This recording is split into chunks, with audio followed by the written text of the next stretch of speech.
संख्या 22।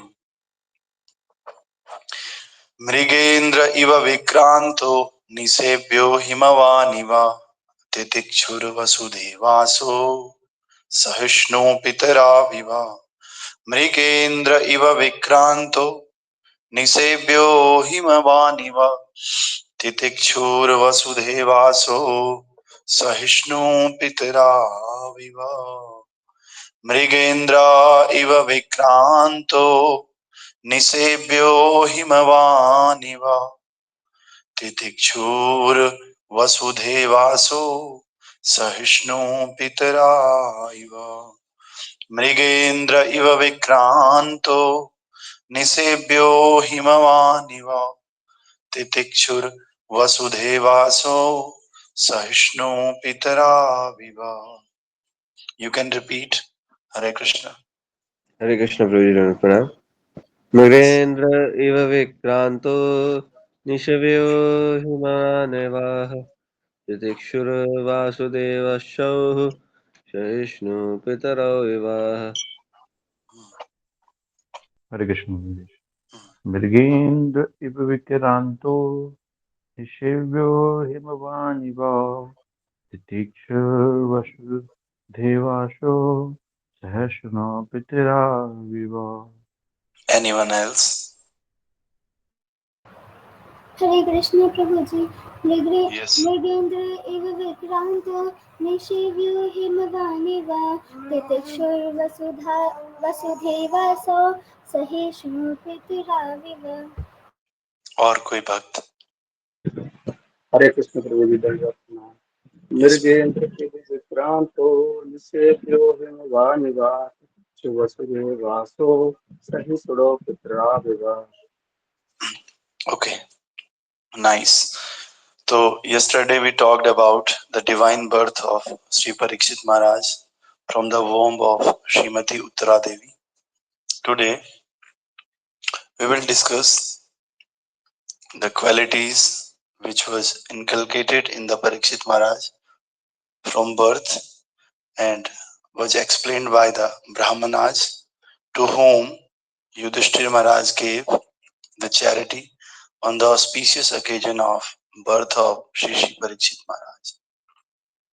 तो हमने देखा बहुत सारे ब्राह्मण आए, परीक्षित महाराज खुश हो गए, सॉरी युधिष्ठिर महाराज बहुत प्रसन्न हुए क्योंकि एक ही उत्तराधिकारी उनके कुल का बचा हुआ था, परीक्षित महाराज, और उसको भी अश्वत्थामा ब्रह्मास्त्र से मारने का प्रयास करता है, लेकिन भगवान उत्तरा के गर्भ में जाकर के परीक्षित महाराज को बचा देते हैं। बचाने के बाद किसी तरह परीक्षित महाराज का जन्म होता है। जब परीक्षित महाराज का जन्म होता है तो युधिष्ठिर महाराज खुश होकर के बहुत सारे संतों को, ब्राह्मणों को दान देते हैं, भोजन करवाते हैं और प्रसन्न होकर के इनसे इस बालक के लिए आशीर्वाद की याचना करते हैं। तो ये सारे ब्राह्मण प्रसन्न होकर के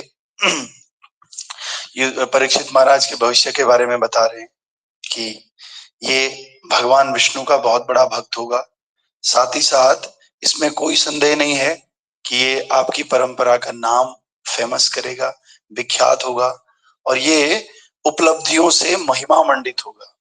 साथ ही साथ ये बालक जहां तक अपने वचन की बात है तो ये महाराज दशरथ के पुत्र भगवान श्री राम के जैसे होगा। जैसे रघुकुल की रीति होती है ना, रघुकुल रीति सदा चल आई, प्राण जाए पर वचन न जाए। तो प्राण चले जाएं लेकिन वचन नहीं जाएंगे, ऐसी दृढ़ प्रतिज्ञा इस बालक के अंदर होगी। फिर आगे ये लोग बता रहे हैं कि ये बालक बहुत बड़ा दानी भी होगा। कैसा दानी? जैसा कि महाराज शिवी थे। महाराज शिवी थे, उसीनर एक प्रदेश है, उसीनर एक जगह है, उसीनर के राजा थे राजा शिवी, और राजा शिवी बहुत बड़े दानवीर थे। इतने बड़े दानवीर कि वो अपने शरीर तक को दे देते थे, अपनी जान भी दे देते कोई अगर मान ले। दूसरा, अगर कोई उनकी शरण में आ जाता था तो फिर उसकी रक्षा वो अपने जान की बाजी लगा करके भी दे देते। और दूसरा, ये अपने कुल का नाम और यश उसी तरह फैला देगा जिस प्रकार महाराज दुष्यंत के पुत्र भरत ने किया था। भरत ने इतना ज्यादा अपने कुल का नाम फैला दिया कि महाराज भरत के नाम से इस भारत का नाम भारत पड़ा है। तो परीक्षित महाराज भी ऐसे होने वाले थे। और महान धनुर्धरों में ये बालक अर्जुन के समान होगा और अग्निदेव के समान और समुद्र के समान दुर्लभ होगा। तो जितने भी धनुर्धर हुए हैं उनमें सबसे बड़े धनुर्धर है अर्जुन। तो कह रहे हैं जो ये परीक्षित महाराज हैं ये अर्जुन की तरह होंगे। साथ ही साथ जिस प्रकार से समुद्र होता है, समुद्र को कोई लांग नहीं सकता, इसी प्रकार से इसकी इतनी उपलब्धियां होंगी कि इसको कोई लांग नहीं पाएगा परीक्षित महाराज को। तो इस प्रकार से कल हमने बताया था अर्जुन के बारे में, और आज भगवान आगे कह रहे हैं कि ये बालक सिंह के समान बलशाली होगा और हिमालय के समान आश्रय देने वाला होगा। ये पृथ्वी के समान क्षमावान होगा और अपने माता पिता के समान सहिष्णु होगा। तो 3-4 क्वालिटीज है, वी विल डिस्कस हियर। तो सबसे पहली बात, इस संसार में, इस दुनिया में सबसे ज्यादा बलशाली अगर माना जाता है तो शेर। इसीलिए हम उदाहरण भी देते हैं कि भाई शेर का बच्चा है, शेर अकेले ही चले जाता है। तो शेर के समान ये बलशाली होगा और हिमालय के समान आश्रय देने वाला होगा। जितनी भी नदियां हैं पूरे भारतवर्ष में सारी हिमालय से प्रकट होती है। अगर नदियां नहीं होंगी तो खेतों की सिंचाई नहीं होगी, अन्न पैदा नहीं होगा। अन्न पैदा नहीं होगा तो सारा भारतवर्ष भूखे मर जाएगा। इसीलिए देखा जाए तो सारा भारतवर्ष अगर पल रहा है तो हिमालय के ऊपर पल रहा है, हिमालय से नदियां जाती। दूसरा, ये पृथ्वी के समान क्षमावान होगा। पृथ्वी बहुत ही क्षमावान है। हम कुछ भी करते हैं, कोई कूड़ा करकट फेंकता है, कोई पृथ्वी के ऊपर चलता है, कोई पृथ्वी के ऊपर कुछ भी करता है, कोई नाचता है, कोई खेलता है, लेकिन पृथ्वी कभी ये नहीं बोलती कि तुम मेरे ऊपर क्यों खेल रहा है। इसीलिए पृथ्वी के बराबर क्षमावान कोई है नहीं। तो ये बालक पृथ्वी के जैसे ही क्षमावान होगा और अपने माता पिता के समान सहिष्णु होगा। तो जो इस बालक के माता पिता है, ये माता पिता हैं परीक्षित महाराज के उत्तरा और अभिमन्यु। तो उत्तरा और अभिमन्यु दोनों ही सहिष्णु थे, इसलिए कह रहे हैं अपने माता पिता के समान सहिष्णु होगा। तो तात्पर्य बाय अर्चनीय वंदनीय प्रातः स्मरणीय जगत गुरु श्रील प्रभुपाद जी द्वारा श्रील प्रभुपाद की जय।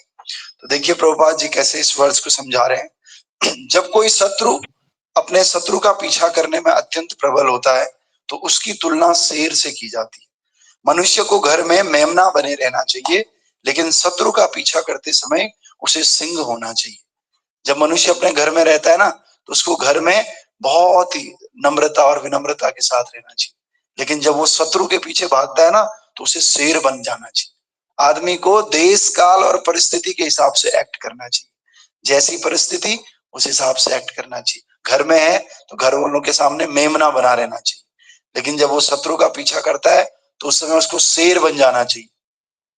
और सिंह कभी पशु को पकड़ने में असफल नहीं होता, इसी प्रकार राज्य के प्रमुख को शत्रु का पीछा करने में कभी असफल नहीं होना चाहिए। और हिमालय पर्वत अपनी समृद्धि के लिए विख्यात है। वहां रहने के लिए अनेक कंदराएं हैं, भोजन ग्रहण करने के लिए उत्तम फलदार वृक्ष हैं, पानी पीने हेतु निर्मल झरने हैं और रोगों को ठीक करने के लिए अनेक औषधियां तथा खनिज हैं। तो जो हमारा हिमालय है, हिमालय में केवल नदियां ही नहीं बहती बल्कि साथ ही साथ बहुत सारे खनिज पदार्थ रहते हैं, औषधियां हिमालय से मिलती हैं। आपने देखा होगा जितनी भी जड़ी बूटियां हैं। और भगवान जब श्री राम वनवास में थे, लक्ष्मण जी मूर्छित हो गए तो संजीवनी बूटी को भी कहां से लेकर आए? हिमालय पर्वत से लेकर आए थे। तो इसी प्रकार से बहुत सारी कंदराएं, पानी पीने के लिए निर्मल झरने हैं और रोगों को ठीक करने के लिए औषधियां हैं। जो व्यक्ति भौतिक रूप से संपन्न न हो उसे चाहिए कि इन पर्वतों की शरण ले ले, जो उसे सभी वस्तुएं उपलब्ध हो जाएंगी। तभी पहले क्या बोलते थे कि किसी को अगर संत बनना है, किसी को सन्यास लेना है तो वो हिमालय की तरफ जाएगा। क्यों? क्योंकि हिमालय की तरफ उसको खाने पीने रहने और वातावरण के लिए अच्छा सा एटमॉस्फेयर उसको मिल जाएगा। तो हिमालय में सब कुछ है। किसी को स्पिरिचुअल एडवांसमेंट करना है, he can go to Himalayas. किसी को खाने पीने इसको खाना पीना है या फिर इन जरूरतों को पूरा करना है तो he can go to Himalaya. आराम से सब कुछ उसको मिल जाएगा। और जो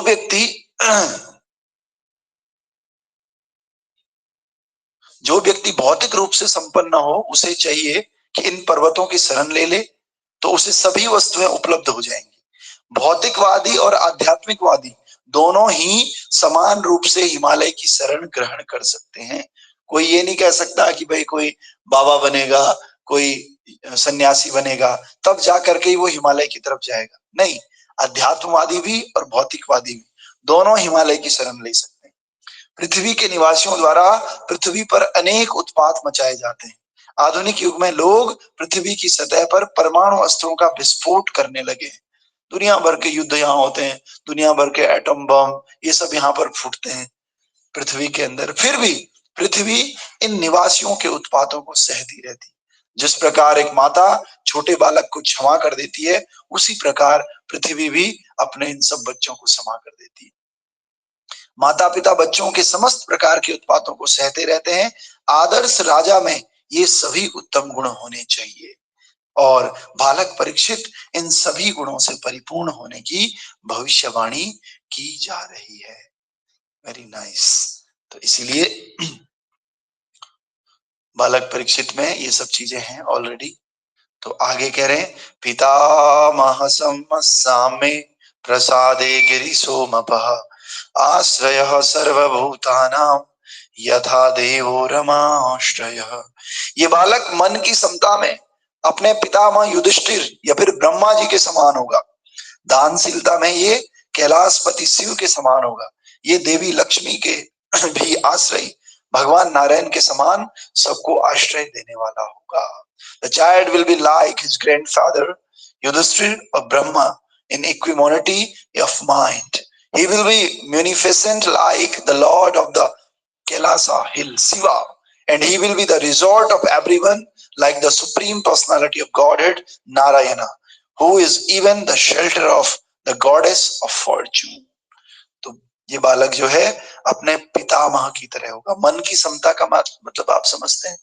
मन की समता मतलब जो हर किसी को समान दृष्टि से देखता है और जिसका माइंड हमेशा लगभग सेम पोजीशन में रहता है। जैसे हम लोग हैं, किसी ने कुछ गलत बोल दिया, भड़का दिया तो गुस्सा आ जाता है, किसी ने अगर अच्छा बोल दिया तो हम बहक जाते हैं। लेकिन युधिष्ठिर महाराज और ब्रह्मा जी ये लोग कैसे हैं? चाहे कुछ भी कर लो, इनका माइंड बिल्कुल एक जैसा रहता है, समता रहती है माइंड में, इक्विनिमिटी रहती है माइंड। तो दूसरा, दानशीलता में ये कैलाशपति शिव के समान होगा। शिव जी भी बहुत बड़े दानी, आशुतोष बहुत जल्दी प्रसन्न हो जाते हैं। दुनिया भर के राक्षस असुर जो भी तपस्या करते हैं सब शिव जी की तपस्या करते हैं और शिव जी की तपस्या करके उनसे वर मांगते हैं और वर मांग करके भगवान शिव आसानी से वरदान दे देते हैं। आपने भस्मासुर का नाम सुना होगा। भस्मासुर ने शिव जी की तपस्या की और शिव जी बहुत प्रसन्न हो गए। प्रसन्न होकर के शिव जी ने कहा, बोलो क्या वर मांगते हो? भस्मासुर ने कहा कि महाराज क्या है कि अगर मैं किसी के ऊपर भी हाथ रखूं ना तो वो खत्म हो जाए, भस्म हो जाए। तो शिव जी ने कहा तथास्तु। ये नहीं सोचा कि ये तो पूरी दुनिया को ही खत्म कर देगा। इतने बड़े दानी और इतने बड़े आशुतोष जल्दी प्रसन्न होने वाले हैं शिव जी, शंकर जी। तो इस प्रकार से दे दिया, आशीर्वाद दे दिया, वरदान दे दिया, तो भस्मासुर तो सबको खत्म करने लग गया। खत्म करते करते वो देवताओं के पास पहुंचा, विष्णु लोक पहुंचा। वो तो शिव जी को भी खत्म करना, शिव जी का ही पीछे पड़ गया, क्योंकि पार्वती मैया जो असुर है ना, असुर और हम में एक ही मतलब है, एक ही अंतर है। क्या अंतर है? देखो, भगवान और उनकी शक्ति, दो बातें, एक शक्ति और शक्तिमान। जैसे नारायण लक्ष्मी, लक्ष्मी नारायण, तो लक्ष्मी किसकी है? नारायण जी की। तो इस प्रकार से हम लक्ष्मी का भोग करना चाहते हैं, जबकि वो किसको देनी चाहिए? नारायण को देनी चाहिए। इसलिए हम लोग असुर हैं हम सब लोग असुर हैं। तो भस्मासुर भी क्या चाहता था? पार्वती मैया का, पार्वती मैया को भोग करना चाहता था। वो सोचता था मैं शिव जी को खत्म कर दूंगा और फिर पार्वती मैया को अपने साथ रख लूंगा। तो इसलिए वो शिव जी के पास चला गया नाचते नाचते, और शिव जी को बोलता है शिव जी के ऊपर मैं हाथ रखूंगा हाथ रख कर, क्योंकि शिव जी का ही वरदान है, तो भस्म कर दूंगा शिव जी को। तो फिर भगवान विष्णु एक अवतार रखते हैं, मोहिनी अवतार, और बहुत ही सुंदर स्त्री का रूप रख करके भगवान विष्णु, भगवान श्री हरि, भगवान नारायण उसको बोलते हैं कि मैं तुझे अमृत पिलाऊंगी और साथ ही साथ मैं तुम्हारे साथ भी रहने को तैयार हूँ, बस जो जो मैं कहूँ आपको वो करना होगा। तो भगवान श्री हरि मोहिनी के रूप में नृत्य करते हैं। नाचते नाचते भगवान क्या करते हैं, मोहिनी के रूप में हाथ को ऊपर लेकर जाते हैं। तो जैसे जैसे मोहिनी कर रही है वैसे वैसे भस्मासुर कर रहा है। तो मोहिनी ऊपर हाथ रखती है, भस्मासुर भी ऊपर हाथ रखता है। जैसे ही ऊपर हाथ रखता है भस्मासुर खुद को ही भस्म कर लेता है। तो इस प्रकार से इससे दो बातें हमें सीखने को मिलती है। एक बात तो ये है कि असुर जो होते हैं ना, वो कितनी भी तपस्या क्यों ना कर ले, कभी कभी हो सकता है जो गंदे लोग हैं उनके पास ज्यादा ताकत है, जो आसुरिक लोग हैं उनके पास ज्यादा ताकत है, लेकिन ये आसुरिक लोग भगवान के विरोधी होते हैं, भगवान की प्रकृति को एंजॉय करना चाहते हैं। लेकिन जो भक्त हैं वो भगवान की प्रकृति को, भगवान की शक्तियों को सम्मान करना चाहते हैं, भगवान की परमिशन के बिना उनको यूज करना नहीं चाहते। इसीलिए हम सब भक्त लोग भगवान को भोग लगा करके खाना खाते हैं, प्रसाद पाते हैं, कोई भी चीज पहले भगवान को ऑफर करते हैं, क्योंकि सब कुछ भगवान का है, सब कुछ भगवान की प्रकृति है। भगवान की इच्छा के बिना, भगवान की परमिशन के बिना उसको लेना पाप है। भुज्यन्ते त्वम अघम पापम ये पचन्तात्म कारणात्। भगवान गीता में कहते हैं जो भी बिना मुझे भोग लगाए खाता है वो पाप खाता है, वो चोर है, क्योंकि सब कुछ मेरा है और मेरी परमिशन के बिना आप खा रहे हो, इसका मतलब आप चोर हो।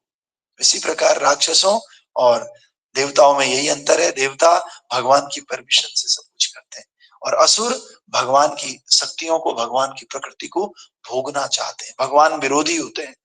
तो दूसरी बात क्या है, जब भी हम इस भौतिक माया में या जब भी किसी स्त्री के चक्कर में पड़ते हैं और स्त्री पुरुष के चक्कर में पड़ता है तो हमेशा उसका सर्वनाश होता है।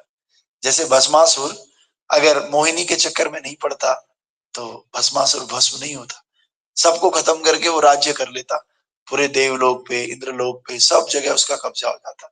लेकिन ये इंद्रियां और ये भोग करने की इच्छा ये क्या कर देती, हमारा सर्वनाश कर देती। इसलिए हमारे जीवन में, हमारे लाइफ में जितने भी ऑब्स्टेकल आते हैं उन्हें हमें हटा देना चाहिए, हटा करके अपना जो एम है उस एम पर फोकस करना चाहिए। भस्मासुर अपना एम भूल गया, किसकी वजह से, एक स्त्री की वजह से। इसी प्रकार से हम लोग कभी घूमने जाने की वजह से, कभी खाने पीने की वजह से, और जितनी भी हमारी इंद्रियां, चाहे वो सूंघने वाली इंद्रियां हो, खाने वाली इंद्रियां हो, चाहे हमारी सुनने वाली इंद्रियां हो, किसी भी शब्द, रस, रूप और गंध, 5 तरह की इंद्रियां हैं। इन इंद्रियों के माध्यम से हम भोग करना चाहते हैं और ये भोग हमें हमारे लक्ष्य तक पहुंचने नहीं देता है, हमें सर्वनाश कर देता है। So what we have to do, we should control our senses, we should divert our senses unto the lotus feet of supreme personality of God. Then we will be able to reach to our goal. What is the goal of our life? The supreme goal of our life is to attain the divine love, divine loving service of supreme personality of Godhead Sri Krishna. भगवान श्री कृष्ण की दिव्य प्रेम प्राप्त करना है, ये हमारे जीवन का लक्ष्य है, जो कि इटर्नल है, परमानेंट है, शाश्वत है, कभी खत्म होने वाला नहीं है और आनंद प्रदान करने वाला है, और जो सत्य है, शाश्वत है और आनंद प्रदान करने वाला है। 3 बातें इसमें है। तो इसलिए ईश्वरः परमा कृष्ण सच्चित आनंद विग्रह अनादिरादि गोविंदम सर्वकारण कारणम। भगवान श्री कृष्ण कैसे हैं, सत्य है, चित है और आनंद है। सत्य है, इटर्नल है, हमेशा रहने वाले हैं और आनंद देने वाले हैं। इसीलिए हमें भगवान श्री कृष्ण का प्रेम चाहिए। हमें लाख ना, करोड़ ना, हजार चाहिए, हमें लाख ना, करोड़ ना, हजार चाहिए, हमें कृष्ण जी बस तुम्हारा प्यार चाहिए, हमें श्याम जी बस तुम्हारा प्यार चाहिए, हमें लाख ना, करोड़ ना, हजार चाहिए, हमें लाख ना, करोड़ ना, हजार चाहिए, हमें कृष्णा तुम्हारा बस प्यार चाहिए। हरे कृष्णा कृष्णा कृष्णा हरे हरे, हरे रामा राम राम हरे हरे, हरे कृष्णा हरे Krishna Krishna Krishna Hare Hare Hare Rama Ram Ram Hare Hare Hare Krishna Krishna Krishna Hare Hare Hare Ram Ram Ram Hare Hare. So again, today also is there D district magistrate order. सब स्कूल वालों की तो छुट्टी है, इसीलिए मनीष जोशी प्रभु भी दिख रहे हैं और सौर्य प्रभु भी देर तक दिख रहा है. सौर्य है, चलेगी. हाँ है, सौर्य प्रभु देर तक दिख रहे हैं. और स्कूल वाला कोई है पढ़ने पढ़ाने वाला, मैं भी देर तक दिख रहा हूँ. अरे I have already done that. I have changed. Okay, no issue. You can do another. बस आरती की तैयारी कीजिए, बाकी सब ठीक. ओके, तो सब भक्तों का स्वागत और धन्यवाद. सौर्य प्रभु हाथ उठा रहे हैं, कुछ कहना चाह रहे हैं? हरे कृष्णा प्रभु जी.